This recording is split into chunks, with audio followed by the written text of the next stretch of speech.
How to record screen on Android screen recorder settings guide. So hello guys, in this quick tutorial video I will tell you how you guys can do that. So it was very easy.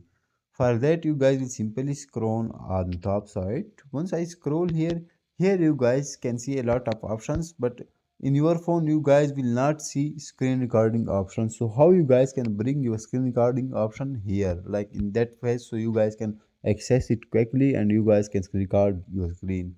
So for that you guys will simply click on these three dots on top right corner.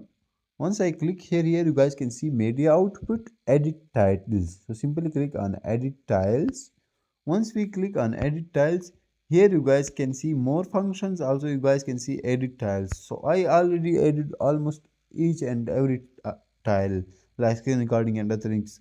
In your phone you guys will see more function. In more function you guys will see screen record option. Simply click on screen record option plus icon, like you guys will see plus icon, like in my phone you guys can see with ChatGPT. So you click on plus icon, your screen record will be add to edit tiles. So once you do that, simply back. Once we back that, here you guys will simply search for screen record. So I will simply search for our screen record in first. Here I cannot see. Now here you guys can see on second screen recording. So simply click on that, and after that you guys can start recording. That's how you guys can do that. Thanks for watching.